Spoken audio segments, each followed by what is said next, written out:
ಇದೀಗ ಪರೀಕ್ಷಾ ಸಮಯ. ವಿದ್ಯಾರ್ಥಿಗಳು ಪರೀಕ್ಷೆಯಲ್ಲಿ ಪಾಸಾಗಲು ಕಷ್ಟಪಟ್ಟು ಓದುತ್ತಿದ್ದರೆ ಇಲ್ಲೊಬ್ಬ ವಿದ್ಯಾರ್ಥಿ ದೈವಕ್ಕೆ ನನಗೆ ಇಷ್ಟೇ ಅಂಕ ಬೇಕು ಎಂದು ಬೇಡಿಕೆ ಇಟ್ಟಿರುವ ಘಟನೆ ನಡೆದಿದ್ದು, ಸದ್ಯ ದೇವರಹುಂಡಿ ಕಾಣಿಕೆ ಡಬ್ಬಿಗೆ ವಿದ್ಯಾರ್ಥಿ ಹಾಕಿರುವ ಬೇಡಿಕೆ ಪಟ್ಟಿ ವೈರಲ್. ಹಕ್ಲಾಡಿ ಸಮೀಪದ ಹೊಳ್ಳಗೆ ಬೊಬ್ಬರಿಯ ದೈವಸ್ಥಾನದ ವಾರ್ಷಿಕ ಹಾಲು ಹಬ್ಬ ಹಾಗೂ ಕೆಂಡ ಸೇವೆ ಮಾರ್ಚ್ 14ರಂದು ನಡೆದಿತ್ತು. ಇದಾದ 10 ದಿವಸದ ಬಳಿಕ ಮಾರ್ಚ್ 24ರಂದು ದೈವಸ್ಥಾನದ ಆಡಳಿತದವರು ಊರವರ ಉಪಸ್ಥಿತಿಯಲ್ಲಿ ದೇವರ ಕಾಣಿಕೆ ಡಬ್ಬಿ ತೆರೆದಿದ್ದಾರೆ.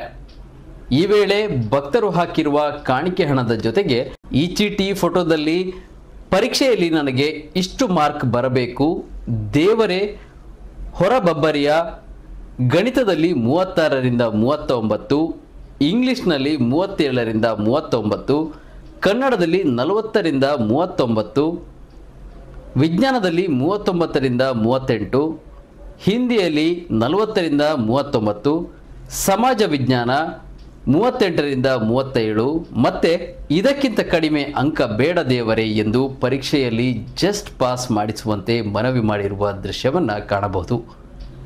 ವಿಳಾಸವಿಲ್ಲದ ಪತ್ರ ಬರೆದಿರುವುದರಿಂದ ವಿದ್ಯಾರ್ಥಿಯೋ ಅಥವಾ ವಿದ್ಯಾರ್ಥಿನಿಯೋ ಎನ್ನುವ ಗೊಂದಲಗಳಿವೆ. ಯಾವ ತರಗತಿ ಎಂದು ಬರೆದುಕೊಳ್ಳದೇ ಇದ್ದರೂ ಸದ್ಯ ನಡೆಯುತ್ತಿರುವ SLC ಪರೀಕ್ಷೆ ಬರೆಯುತ್ತಿರುವ ಮನವಿ ಇದು ಎನ್ನುವ ಶಂಕೆ ಇದೆ. ಸದ್ಯ ಕಾಣಿಕೆ ಹುಂಡಿಯಲ್ಲಿ ದೊರೆತಿರುವ ಈ ಪತ್ರ ಸಾಮಾಜಿಕ ಜಾಲತಾಣದಲ್ಲಿ ಹರಿದಾಡುತ್ತಿದೆ.